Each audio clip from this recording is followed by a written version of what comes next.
Vamos iniciar nosso estudo, então, DBD, Romanos 15, versículos 23 a 29.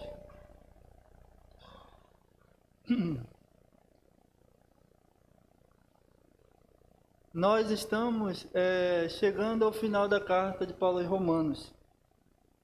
E essa vai ser a nossa porção. Irmãos, já se localizem, Romanos 15, versículos 22 até o 29. E nós estamos chegando ao final da carta. Muito, muito bom esse tempo de aprendizado da carta de Paulo aos Romanos. E hoje a gente está estudando nesse trecho que vai dos versículos 14 até o 33, a vida do apóstolo Paulo no ministério, com respeito à pregação do Evangelho.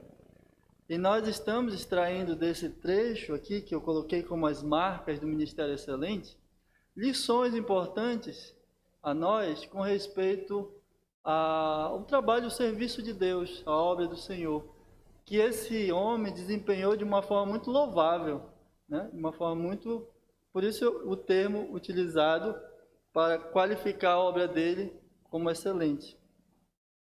Com que intuito o apóstolo Paulo ele fala desse trabalho ministerial, já chegando aqui no final da sua carta? Muito simples. Ele havia escrito uma carta, a carta de Paulo aos Romanos, ele tinha escrito, com uma riqueza de detalhes doutrinários a respeito do Evangelho muito profunda, e ele não escreveu essa carta para os irmãos de Roma porque ele achava que houvesse alguma deficiência de conhecimento da parte dos irmãos, ou porque ele precisava corrigir algum comportamento inadequado que houvesse na igreja. A igreja de Roma, o que parece, era uma igreja sólida, era uma igreja forte. Haviam nela pessoas bondosas, pessoas de muito conhecimento, né? E que isso os qualificava para que eles pudessem admoestar uns aos outros, exortar uns aos outros, encorajar na fé uns aos outros. Então Paulo, quando ele escreve essa carta, ele escreve por obediência a Deus, porque o Senhor, Deus, graciosamente, lhe concedeu um dom especial, que é ministro de Cristo. Então o apóstolo Paulo, ele apresenta a sua credencial como ministro de Jesus Cristo. E ele escreveu essa carta para trazer, então, a lembrança, as verdades do conhecimento do que os irmãos já sabiam. Então eles eram uma igreja muito forte, mas Paulo não podia deixar de abster-se de fazer aquilo que Deus havia mandado, ainda que os romanos fossem pessoas de muito conhecimento doutrinário. O apóstolo Paulo, ele nasceu na época do Império Romano. Nós vamos ver daqui a pouco que ele nasceu aonde? Qual é a cidade que Paulo nasceu? Os irmãos lembram? Na cidade de Tarso. E Tarso ficava onde? Se a gente for localizar hoje, é na Turquia.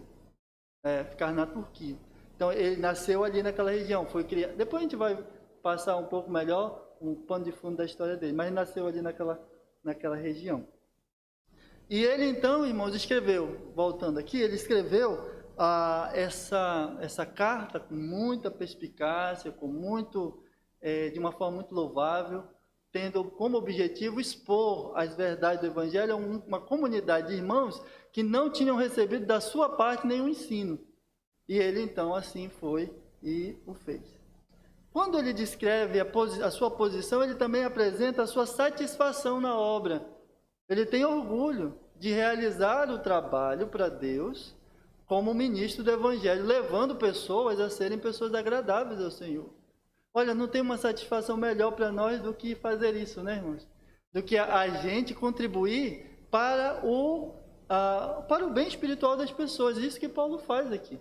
Então, observem bem, ele não apenas apresenta suas credenciais como ministro, né, de Cristo, mas ele também mostra a sua satisfação. Ele tem prazer de servir a Deus, ele tem prazer de fazer aquilo que ele faz para o Senhor. Terceira coisa que nós vimos como ele tem desenvolvido esse trabalho, de que maneira, qual é o método utilizado na propagação do Evangelho, de que maneira Paulo tem se comportado na obra de Deus. E ele então nos apresentou que esse Evangelho tem chegado nos locais, em várias partes do mundo, como nós vamos ver daqui a pouco, através de palavras e de atos, mas por ação divina, por ação do Espírito, do Santo de Deus. Então, quer dizer, a mensagem apostólica, ela era qualificada, vamos dizer assim, ela tinha como evidência de veracidade o fato de os apóstolos realizarem sinais e maravilhas. Então, por onde Paulo ia, ele fazia sinais e prodígios, e isso dava veracidade à sua mensagem, a mensagem do Evangelho. Então, é dessa maneira que ele tem difundido o Evangelho. Ele tem, ou seja, desenvolvido o seu ministério dentro dos parâmetros que lhe foi pedido a fazer, como apóstolo de Jesus Cristo. E a quarta verdade que nós vimos é que ele vai dizer de que maneira é o trabalho apostólico, que nós identificamos como um trabalho pioneiro, ou seja, é aquele que se dedica em levar o Evangelho a partes do mundo onde ainda não foi alcançada. Então, quando Jesus Cristo falou, olha, ser-me-eis testemunhas, tanto em Jerusalém, né, Samaria, Judéia e até aos confins da terra, com respeito aos apóstolos, de fato era a missão. Quando a gente lê o livro de Atos, é um desenvolvimento histórico de o que eles fizeram para atingir esse objetivo de Atos 1, verso 8. De como foi, de qual a maneira que ele foi, por onde o Evangelho foi se expandindo até chegar a lugares bem longínquos mesmo, né? Então, o trabalho apostólico era um trabalho que envolvia difundir a verdade do Evangelho e, ao mesmo tempo, evidenciar isso através de sinais e maravilhas e prodígios, né? E nós vimos que era um trabalho pioneiro, por quê? Porque tinha como objetivo principal chegar a lugares aonde esse Evangelho ainda não havia chegado.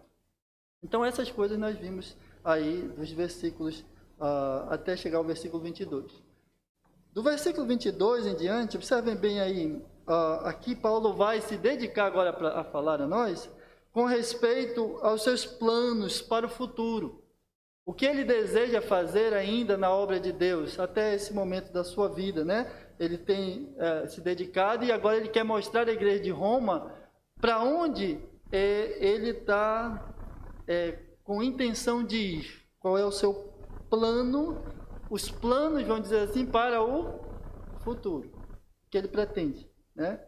E nós vamos dividir esse plano em 3 partes. Quando a gente fala assim em planos, isso envolve planejamento. Não é verdade? Quando você pensa assim, eu vou planejar algo para o futuro, eu vou realizar isso, isso envolve o quê? Planejamento. E o que é um planejamento?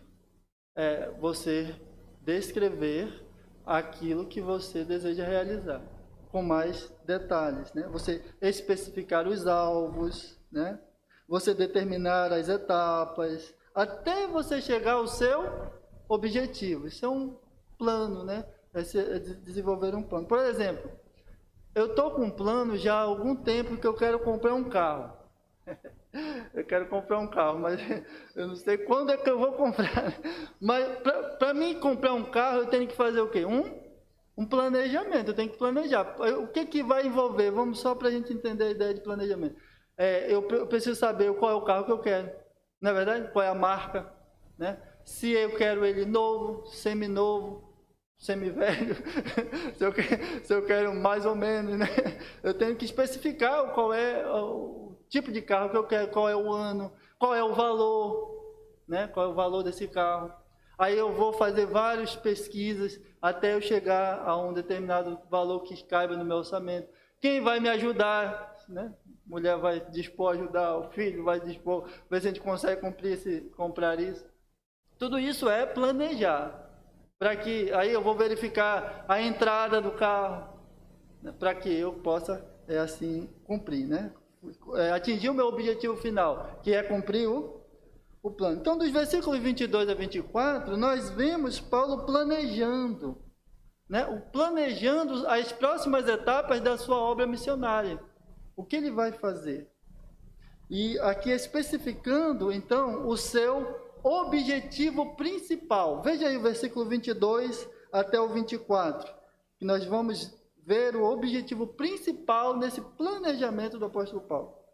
Pelo que também, muitas vezes, tenho sido impedido de ir ter convosco.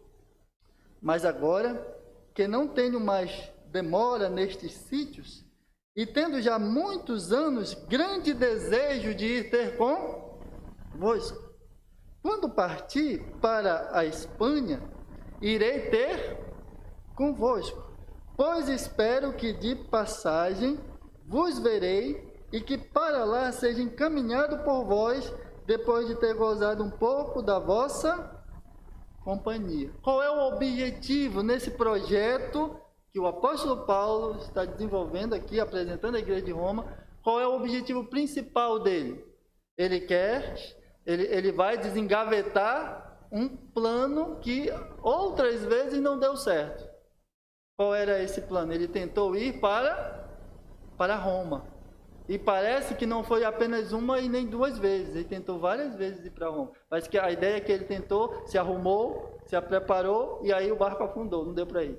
Falando de uma forma assim, de uma linguagem só para os irmãos entenderem, não deu certo, né? Então ele não conseguiu chegar. Mas agora ele observa que as circunstâncias estão a favor dele realizar esse trabalho. E ele pretende, a partir, não só se limitar a chegar em Roma, como também ir até a Espanha. Então, Paulo aqui apresenta as suas intenções ministeriais, né? Aqui, né? E nesse plano que ele vai desenvolver, ele vai mostrar quais são as etapas. Não é assim quando a gente planeja alguma coisa? Quais são as etapas que a gente vai cumprir até que a gente consiga o nosso objetivo. E aí, a partir dos versículos 22 e 24, uma das etapas é uma prioridade que surge, porque ele podia ir da onde ele estava, que era Corinto, ele está na casa de Gaio, em Corinto, né? E ele quer ir para Roma. Mas surge uma necessidade que ele precisa dar atenção. E aí, de versos 22 e 24, nós vemos isso. Qual é a atenção? Veja aí, a partir... Eu coloquei 22, mas não é 22 não, é 25. Diz assim: mas agora vou para Jerusalém, para ministrar aos santos, porque pareceu bem a Macedônia e a Acaia fazerem uma coleta para os pobres, dentre os santos que estão em Jerusalém, né? Isto lhes pareceu bem, como devedores que são para com eles, os judeus, né? Porque se os gentios foram participantes dos seus bens espirituais, devem também ministrar-lhes os temporais.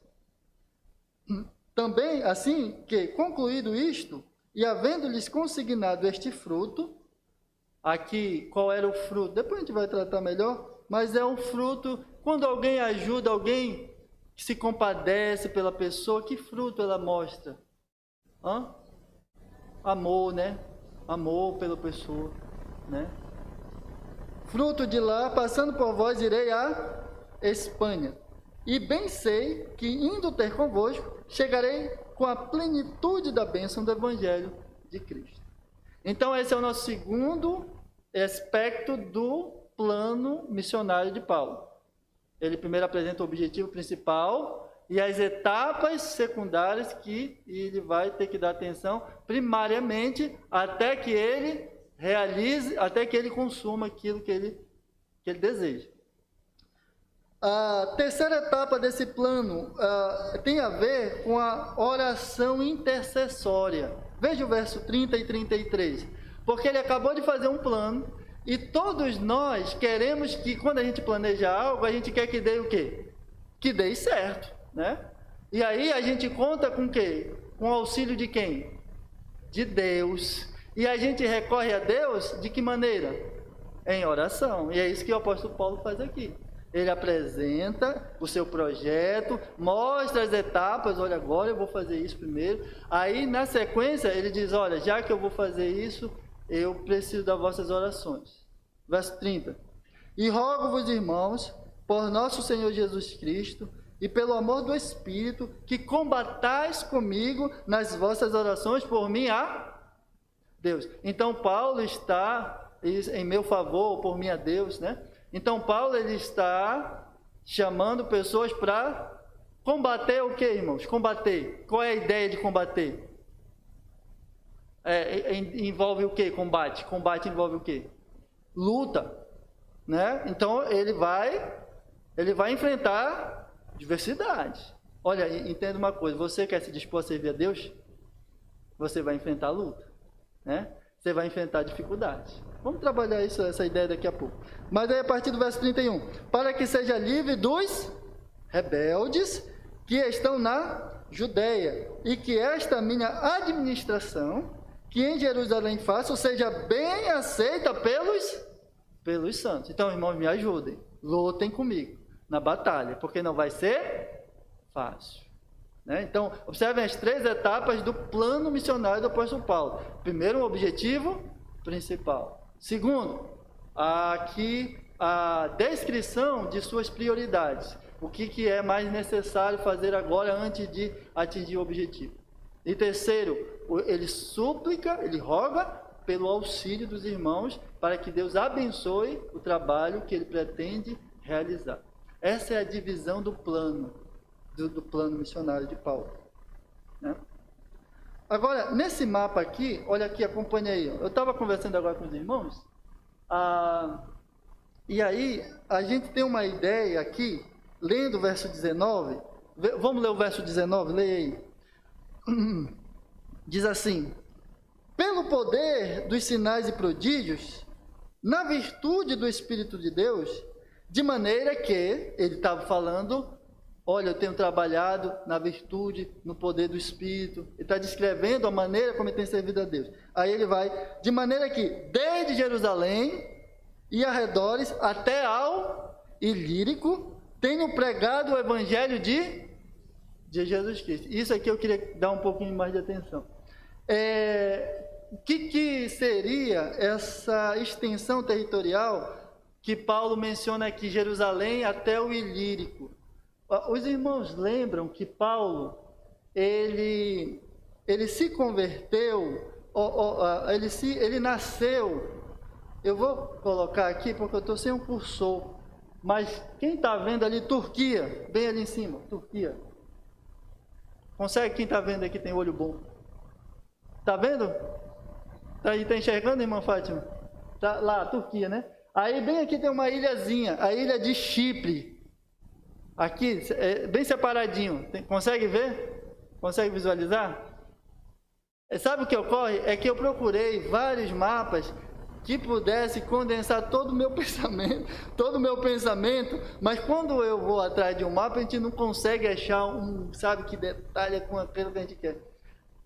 Mas, aqui, só para vocês saberem, Paulo diz que desde Jerusalém, mas lembram que quando ele se... Eu vou apresentar aos irmãos a vida do apóstolo Paulo desde o dia da sua conversão, bem breve. Ali na Turquia, ali em cima, né, bem assim de frente para aqui, para a ilha de Chipre, tem uma cidade chamada Tarso, foi lá onde ele nasceu, a irmã perguntou agora há pouco. Ele nasceu lá nessa cidade de Tarso. Ele nasce lá e ele vem para Jerusalém, nessa parte vermelha aqui, que é o estado de Israel, certo? Aqui nessa parte vermelha. E ele é criado, a Bíblia diz, aos pés de um homem chamado Gamaliel, e se torna o quê? Fariseu. Fui fariseu, não é assim que ele fala? Quando ele se converte, fariseu, ele está embrutecido, né? O fariseirismo, o que é o fariseirismo? O fariseirismo, o que era? Haviam, na época de Jesus Cristo, haviam 2 grupos. Um era o fariseu e o outro o saduceu. Eles tinham uma divergência de pensamentos religiosos. Mas eles nascem no período chamado 400 anos de silêncio. Tanto é que quando você lê a Bíblia antes de Jesus, antes dos evangelhos, né? você não vê fariseu, você não vê saduceu, né? Você já vê na época de... Por quê? Porque eles nasceram no período interbíblico, chamado 400 anos de silêncio. Nesse período, eles aparecem como uma espécie de grupo religioso que propõe uma reforma judaica. E aí eles vão e inserem uma série de tradições humanas. Tanto é que você percebe isso no desenvolver da narrativa dos evangelhos. Pois bem, mas voltando aqui a ideia da vida de Paulo. Aí ele vai e nasce em Tarso, ele vem para Israel, em Jerusalém, onde ele é criado. De lá ele vai para uma cidade em busca dos crentes, para persegui-los, uma cidade chamada Damasco. Lá em Atos 9. E Damasco fica onde? Vocês estão vendo aqui Síria, aqui em cima, na Síria, bem ali, ó. Deixa eu chegar aqui, irmão. Israel, aí vem Síria. Pois é, ali tem uma cidade chamada Damasco, é ali que ele vai.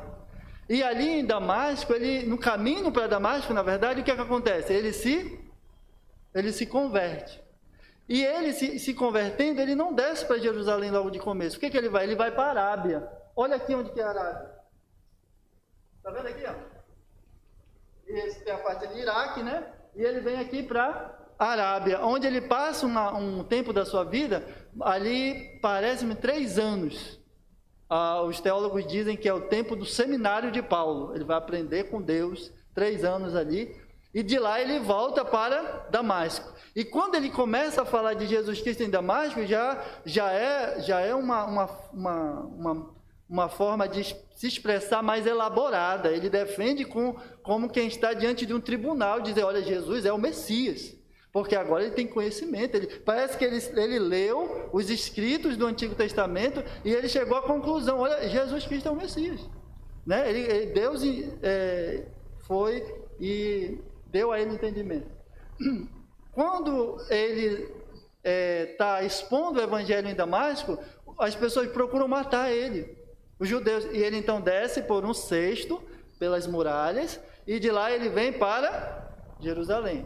Parece-me que Paulo, quando vai para Jerusalém, ele vai com a ideia de que talvez ele pudesse ser o líder dali, né, vamos dizer, da igreja em Jerusalém, né? E a igreja não recebe. Não acreditam nele, igual o irmão está falando. Não acreditam que ele fosse de fato um crente. E ele volta de novo para a Turquia, lá para Tarso. Ele volta de novo lá para Tarso. E o seu ministério, na verdade, começa aonde? No qual cidade? Houve 3 polos do cristianismo muito importantes. O primeiro deles foi Jerusalém, onde a igreja nasce. Segundo, foi Antioquia da Síria, né? E o terceiro foi Éfeso. E de Antioquia da Síria, depois de passados 10 anos, o Barnabé vai até Paulo em Tarso e o leva para Antioquia da Síria, porque lá o evangelho chegou e as pessoas tinham se convertido e uma igreja estava se estabelecendo. Então ele vai e começa a desenvolver, começa a servir o Senhor ali. Passou 1 ano servindo em Antioquia da Síria. Depois de 1 ano, o Espírito de Deus, através da igreja, o que ele faz? O envia para as suas viagens missionárias.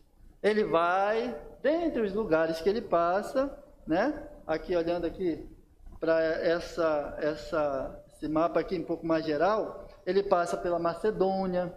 Lembra, Macedônia era onde estava localizado Tessalônica, Filipos, né? Bereia, né? Aí descendo, está dando fonia. Ele descendo aqui para Caia, aqui a parte da Grécia, né? Macedônia, Caia, que é Grécia. Né? Aqui, essa ilhazinha aqui é aquela ilha lá, irmãos. Essa ilha aqui é a ilha de Chipre.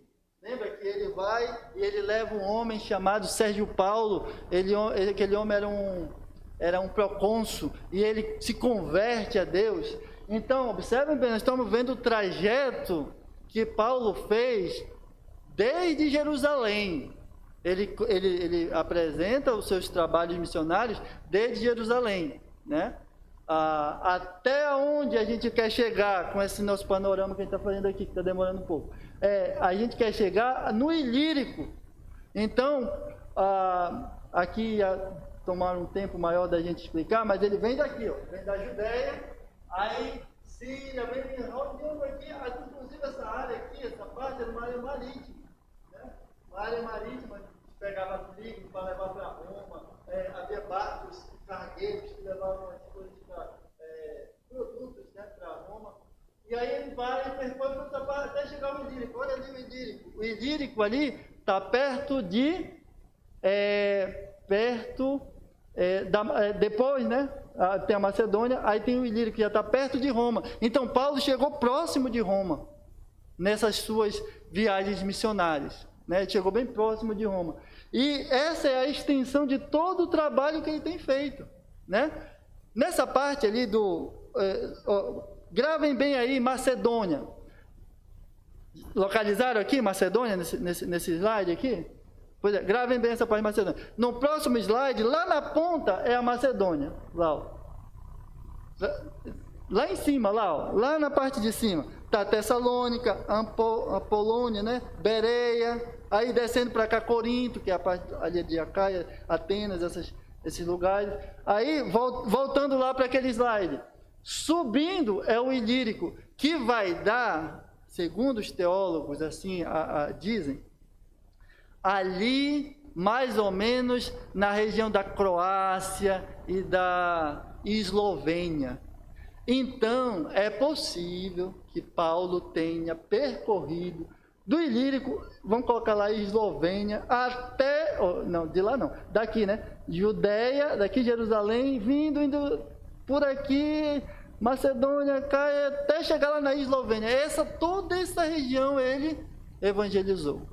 E agora, ele está dizendo, depois que apresentou isso, ele está dizendo aos irmãos de Roma, olha, eu tenho pretensão de chegar a Roma. Roma é aonde? Em que país ali, tá? Na Itália. Aí ele quer ir na Roma e chegar até onde? Até a Espanha. A Espanha era o local para onde Jonas estava fugindo de Deus.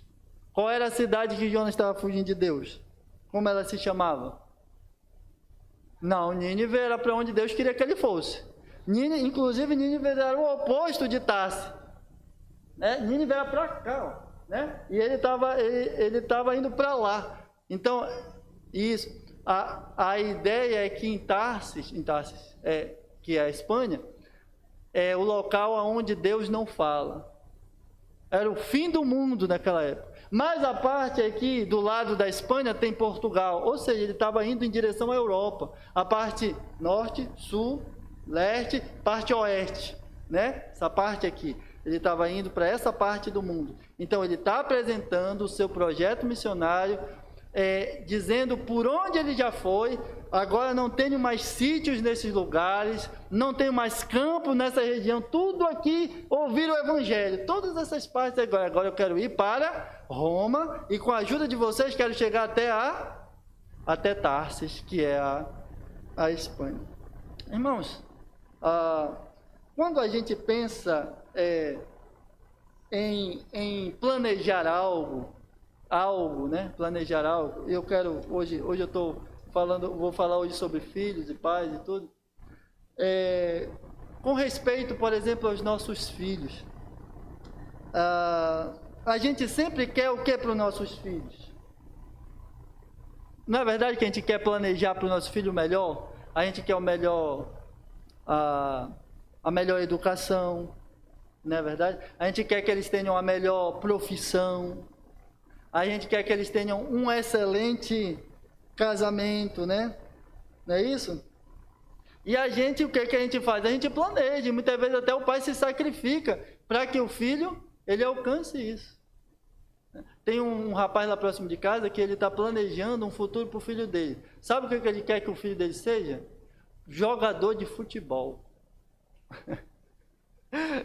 Jogador de futebol. Aí ele fica doido correndo com esse filho dele para cima e para baixo. Agora até sumiu do bairro, não sei para onde ele está. Deve ter alguma cidade em busca do sonho para o filho dele. Eu acho que ele não conseguiu fazer para ele, né? Ele quer que o filho dele seja jogador de futebol. Então é um plano que ele desenvolveu para o futuro do filho dele. Eu não quero dizer para você que você não deve pensar, que você não deve planejar essas coisas para os vossos filhos. A gente deve fazer planos, né? Eu não quero dizer isso não, né? Assim que você não deve planejar as coisas para o seu filho, né? Sempre buscar o melhor para ele. Mas uma das coisas que nós não podemos errar, olha a palavra que eu vou usar, hein? Nós não podemos errar, é de um futuro para os nossos filhos com Deus. E isso eles só irão alcançar se eles tiverem acesso ao Evangelho, se eles conhecerem o Senhor. Entende? Às vezes a gente quer se preocupar com todo mundo e esquece da nossa família, da nossa casa. E dos nossos que estão sob a nossa guarda, principalmente, que são os nossos filhos.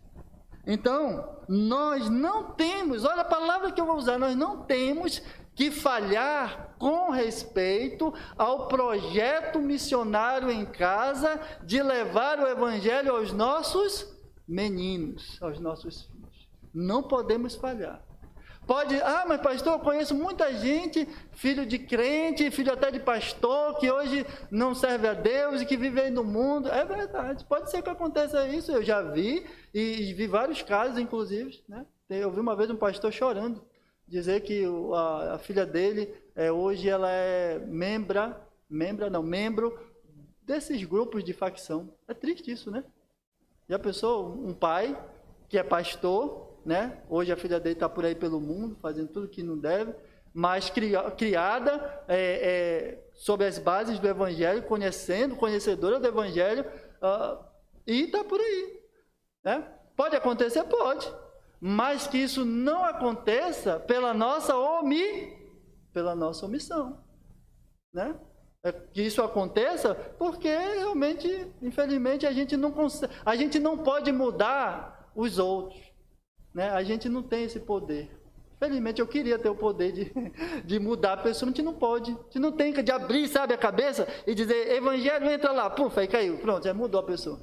Eu não queria ter, mas não tem. Quem faz a obra é o Senhor, é o Espírito de Deus. Então, mas compete a nós a responsabilidade de planejar um futuro em que nossos filhos conheçam a Deus, que eles saibam quem Deus é, quem é o Senhor, que eles tenham uma vida com Deus. Se eles no futuro se afastarem, né, e não quiserem compromisso com o Senhor, não vou dizer amém, mas eu vou dizer, você fez a sua parte. Você trabalhou, você se esforçou para que o seu filho conhecesse ao Senhor. Pode falar, irmã Dorinha.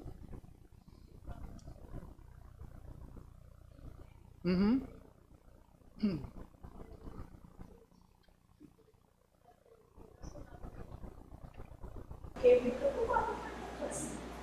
E eu estava segurando no Curitiba de uns 7 anos. Eu fazia devocional, eu ia em cima da cama nas duas. Desde o começo, fazia para a igreja, meu marido era crente, né?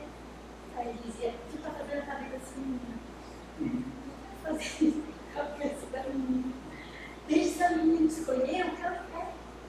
Digo, só Jesus é meu caminho, a Bíblia diz.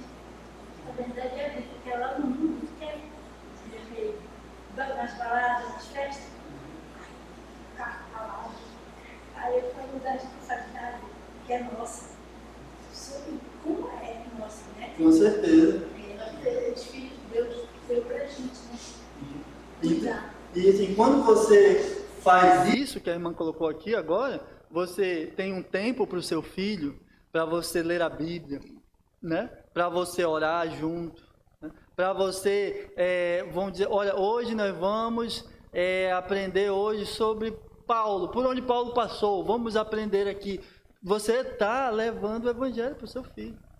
E essa ideia que vem do mundo, que afeta a gente, de que não, você não tem que eles que têm que fazer a escolha deles. Olha, irmãos, os nossos filhos não sabem o que querem para a vida. Eles não sabem. Eles não têm juízo. Nós estamos lendo o livro de Provérbios, não é? O que em um dos capítulos, não estou lembrado agora qual, lá o escritor diz assim, vi um homem, um jovem parece, que ele era falto de entendimento. Essa é a descrição dos nossos filhos. Falta de entendimento. Né? E se a gente for seguir esse pensamento, deixa, não é assim não. Né? Nossos filhos, debaixo do nosso teto, não têm vontade. A vontade deles é fazer o que nós mandamos. Essa é a vontade. Toda quarta é isso que eles fazem, né? Toda quarta, todo domingo. Coisa chata, né? Isso. Isso. Uhum.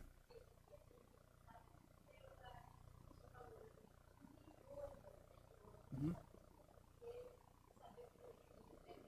Poxa, que palavra, é verdade.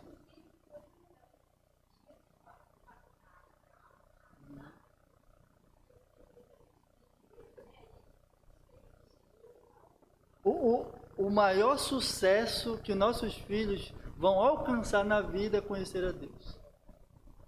Olha, eu vou fazer um plano para eles obterem uma boa profissão, uma boa formação e tudo isso, mas ok, eles vão ser bem-sucedidos, mas tudo isso sem Deus não é nada, irmãos. Tudo isso sem Deus não é nada. Então, eu prefiro 1000 vezes que meu filho não tenha nada assim dessas coisas. Não que eu deseje, eu vou trabalhar para que ele tenha, mas eu prefiro 1000 vezes que ele tenha o Senhor, que ele conheça Deus, que ela conheça o Senhor. Né? Pois bem, e aí a nossa segunda verdade aqui, nesse projeto do apóstolo Paulo, né? Ele tem uma necessidade de ajudar os mais necessitados. Observem bem aqui, os irmãos aqui dessas duas regiões aqui, Macedônia e Acaia, eles se reuniram. Interessante que as igrejas, elas se reuniram para prestar auxílio aos irmãos de Jerusalém. Né? Se reuniram, vendo uma necessidade que havia de pessoas ali carentes, assim, do ponto de vista material mesmo, né? E eu queria ler com você aqui também, destacando ainda uma verdade que me ocorreu agora, do verso 24, quando ele diz assim: quando partir para a Espanha, quando ele for para a Espanha, irei ter convosco, pois espero que, de passagem, vos verei, e de lá, vos verei, e que para lá seja encaminhado por vós, depois de ter gozado um pouco da vossa companhia. Irmãos, quando nós pensamos no Evangelho, uma das coisas que a gente deve entender é que ele avança, ele chega, nós conseguimos cumprir a vontade do Senhor com a colaboração dos irmãos. Tem um ditado que diz assim: uma andorinha só não faz verão, e realmente é verdade. Aqui o apóstolo Paulo, ele conta com o auxílio, o apoio da igreja de Roma para chegar até a Espanha. Aqui nós vemos dois grupos de igreja de duas regiões se unindo em favor dos irmãos da Acaia. Então, olha, veja bem uma coisa, quando eu entendo que Deus colocou na igreja todas as pessoas, capacitando-as com pelo menos um dom em favor da sua obra. Mas quando você deixa de usar o dom que Deus te deu, cuidado, para você não ficar na prateleira. O pastor Timóteo falava isso, cuidado, para você não ficar na prateleira. Porque quando Deus nos envolve na sua obra, isso deve ser visto como um privilégio. É desafiador, é verdade, mas como um privilégio. E Paulo, ele nesse trabalho que ele desenvolvia, ele contava com o apoio de muitos irmãos. Tinha irmãos que eram conforto para ele, consolo. Ele está trabalhando, não encontrei meu irmão Tito, que minha alma desesperou, em outras palavras, né? Então, quer dizer, e nós fomos consolados com a vinda de fulano de tal. Então, observe como as pessoas, né, unidas umas com as outras, elas fazem o quê? Com que o trabalho flua, progrida e a obra de Deus se expanda. Irmão, me parece que a geração dos crentes do passado, desculpe falar, mas me parece que eles eram mais envolvidos, né? Eles eram mais, assim, dispostos nas coisas do Senhor, né? Eles parecem que doavam mais nas coisas de Deus. Sabe o que tem acontecido nesses nossos dias, que eu tenho notado? O que tem acontecido nos dias do povo de Israel no Egito. Quando Moisés apareceu dizendo que Deus ia libertá-los, eles até ficaram felizes. No momento não aceitaram Moisés, mas depois ficaram até um pouco animadinhos. Mas depois veio o quê? Dificuldades. E o trabalho, o que aconteceu com o trabalho? O que aconteceu com o trabalho lá? Eles tinham que produzir tijolos, né? E aí, o que Faraó fez? Duplicou, não foi o trabalho. Agora, em vez de ser, vamos dizer assim, trabalhar meio período para fazer determinado X quantidade, não dá mais. Agora tem que trabalhar o dia inteiro. Agora tem que esperar 2 dias para ver se você consegue realizar a mesma tarefa. É isso que eu vejo ocorrer nos nossos dias. As pessoas não estão tendo mais tempo para Deus, né? Estão ocupadas com uma série de coisas, ocupadas com uma série de coisas que elas querem fazer, preocupadas com o seu bem, com o seu conforto. Irmãos, eu vou dizer uma coisa, não estou dizendo para você se desfazer, nem nada disso, mas a prioridade nossa são as coisas do Senhor. Prioridade as coisas do reino, as coisas de Deus, né? E aí a gente nota essa realidade. Quando a igreja ela funciona, no meu entendimento, é uma ilustração que eu uso, né? É como se fosse assim uma engrenagem. Cada pecinha, ela tem uma função importante nessa engrenagem para fazer a roda ela girar. Quando alguma peça ou outra deixa de realizar a sua função, sabe o que acontece? Emperra a roda. Aí as outras peças vão ter que dar o quê? Vão ter que fazer esforço, né? E isso vai gerar o quê? Desgaste. E as demandas na obra de Deus são muitas. O que Jesus Cristo falou? A seara é grande, poucos são os trabalhadores. Então você observa que são poucos, e esses poucos fazem o quê? Não conseguem suprir toda a necessidade da demanda que a obra exige. Você entende como que funcionam as coisas? Então, quando você deixa de cumprir sua responsabilidade com Deus, é isso que acontece. A engrenagem vai emperrando, e quem está querendo fazê-la movimentar, para que as coisas andem dentro do propósito de Deus, que Deus falou para a igreja: ide, pregai o meu evangelho. Esses que querem fazer essa engrenagem fluir e funcionar, o que vai acontecer com eles? Vão se ver assim, pressionados mesmo, de baixa dificuldade. Mas aí, dentro dessa realidade que nós colocamos aqui, uma das coisas que envolvia a pregação era o serviço diaconal, que é aquilo que o apóstolo Paulo faz, né? Paulo, ele não se esquecia, alguém lê aí para nós, vamos ler Atos 11.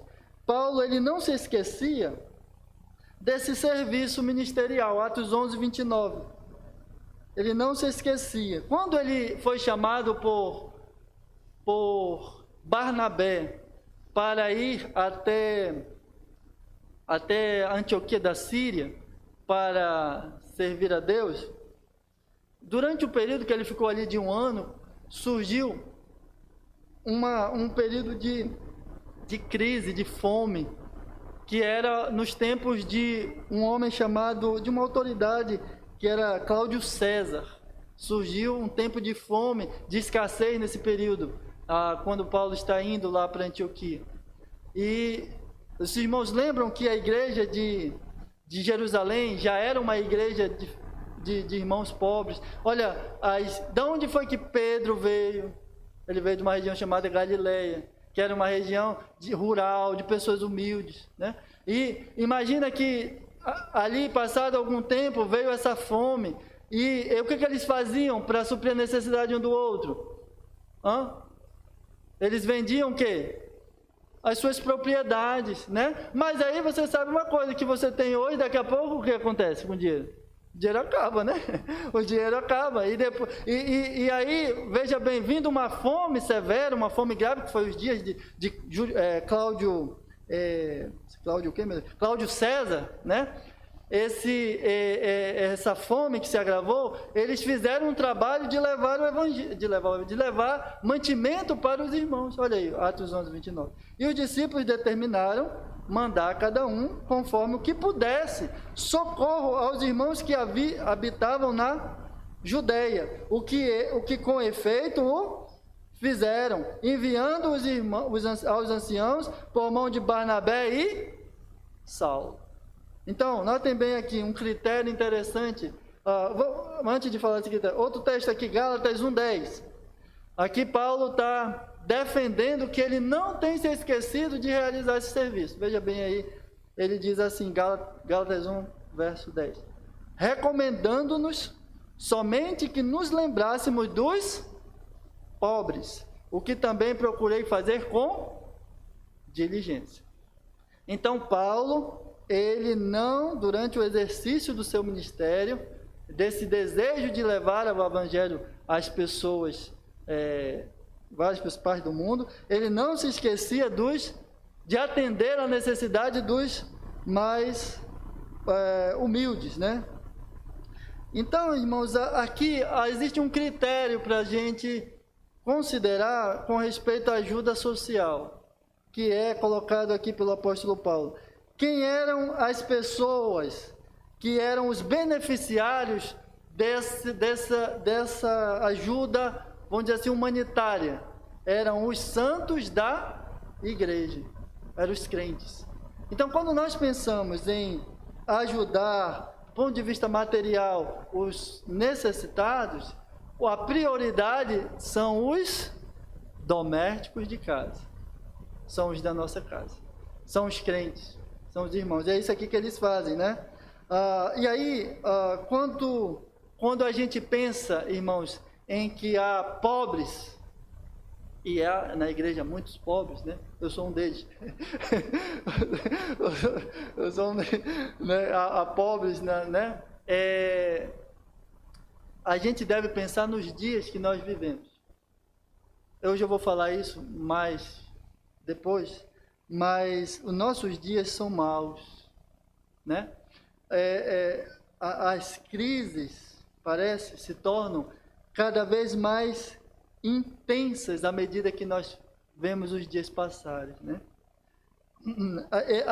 Eu observo uma coisa, que a gente está vivendo um tempo atípico na história humana.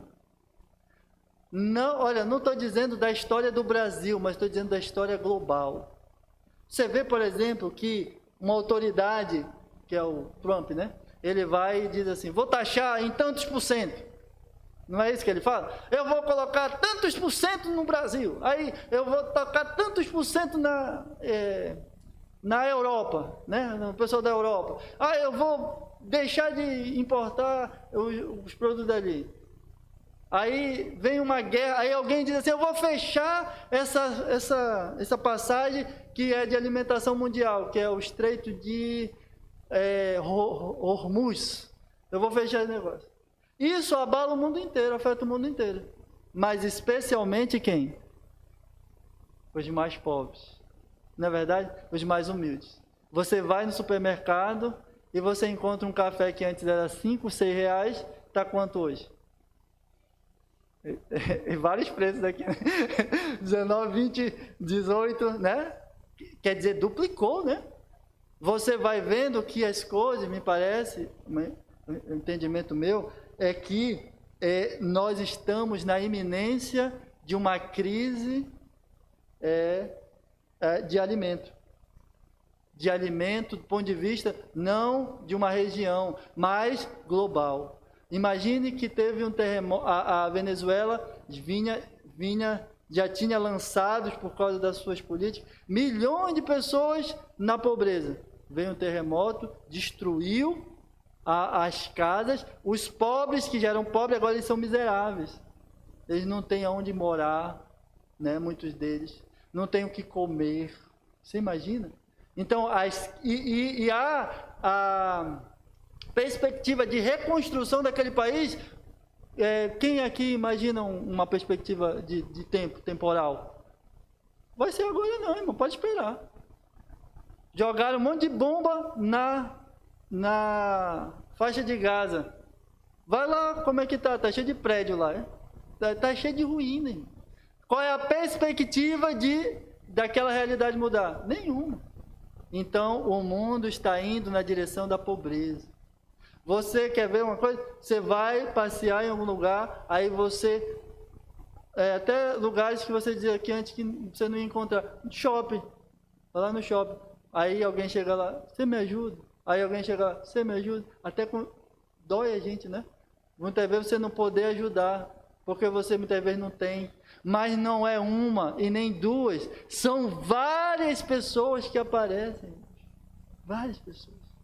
Então, as crises que a gente está vendo, elas se intensificarem, elas vão lançar multidões de pessoas na pobreza, inclusive a gente, mas a prioridade é sempre de auxílio será os nossos irmãos.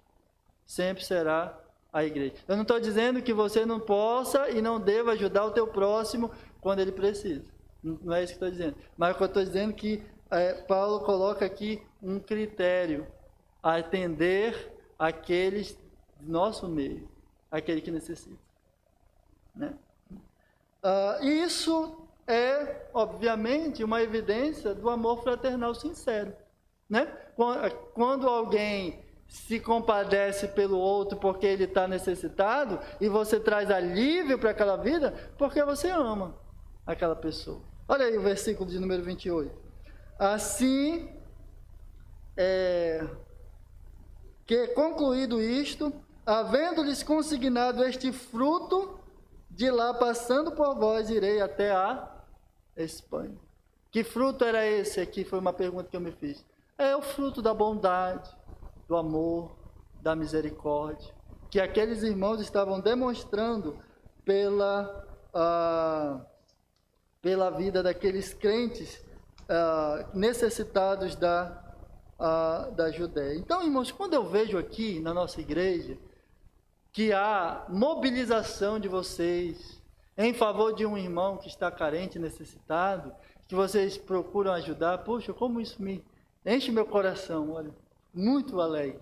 Por quê? Porque nós estamos demonstrando a nossa empatia, né? O nosso amor sincero pelos nossos irmãos, vendo a sua necessidade, vendo que ele está carente, que ele precisa. Então, Paulo aqui, ele tem sede de levar o evangelho, mas ele não é insensível com as pessoas que estão padecendo do seu lado. Ele não é insensível, ele não deixa de atender. Olha aquela imagem de Davi, lembra que Davi, ele estava sendo perseguido por Saul, aí ele foi para tentar se livrar da espada de Saul. Ele disse ao Senhor: Senhor, vou fazer um plano aqui, rapaz, não, qualquer hora dessa o Saul vai me acertar. Então ele pegou e foi para os filisteus. Aí chegou um rei filisteu lá, e ele ficou ali como foi um guarda-costas do rei. E ele foi na batalha com o rei. Chegou lá na batalha, os príncipes diziam: não, a gente não quer Davi aqui não. Né? Esse homem aí, que o pessoal diz que Saul matou 10, ele matou 10 milhares, isso é uma ameaça para nós. Eu quero esse homem aqui perto do meu lado, né? Então tira esse homem daqui, não traz ele para cá. E Davi volta. Só quando ele volta para a cidade onde ele está, que se algum irmão me fizer lembrar, é a cidade de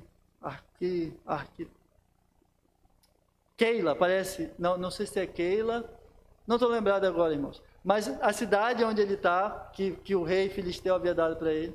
Aí, quando ele volta, os amalequitas tinham invadido e levado as suas mulheres, tinham levado tudo. E Davi, então, ora a Deus, tem que persegui-lo e persegue. No meio do caminho ele encontra uma pessoa que está com fome, que está necessitada. Ele tem uma missão, mas ele não deixa de desamparar aquele homem que está ali necessitado.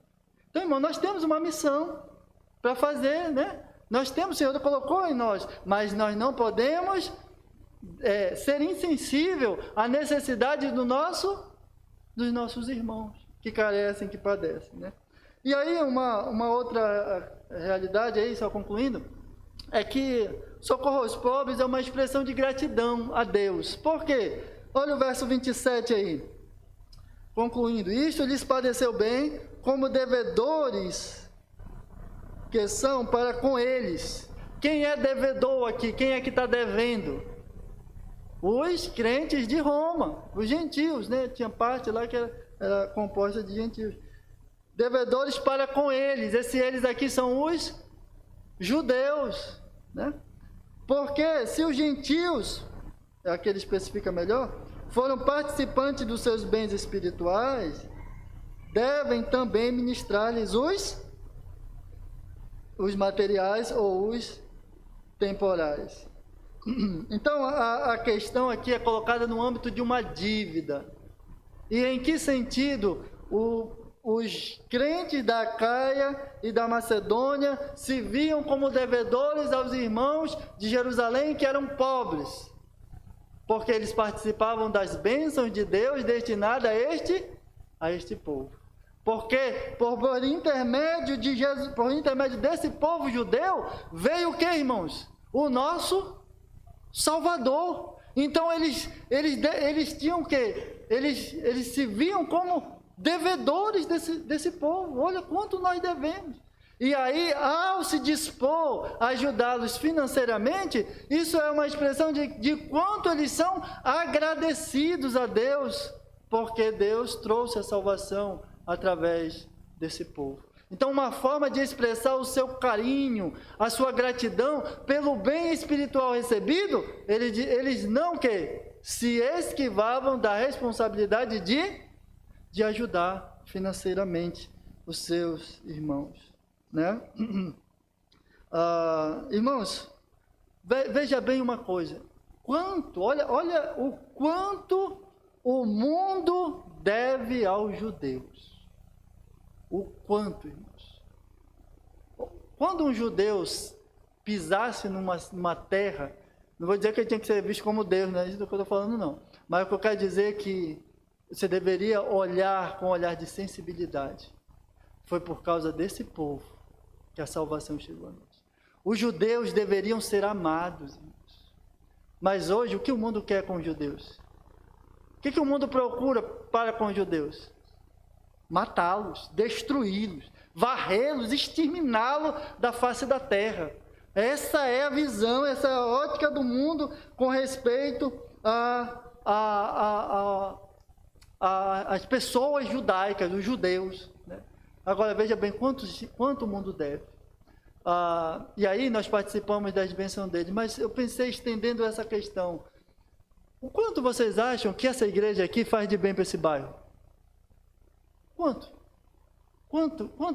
Quantas crianças aprendem a obedecer e mudam seu comportamento no lar, em casa, por causa da influência dessa igreja? Por quantas famílias aqui, quantas pessoas entram aqui de um jeito, Deus muda, transforma a vida delas, muda elas de uma forma tamanha. Irmãos, esse bairro, não vou dizer que eles vão entrar aqui não e dizer, olha, nós somos muito agradecidos pelo bem que você faz por nós.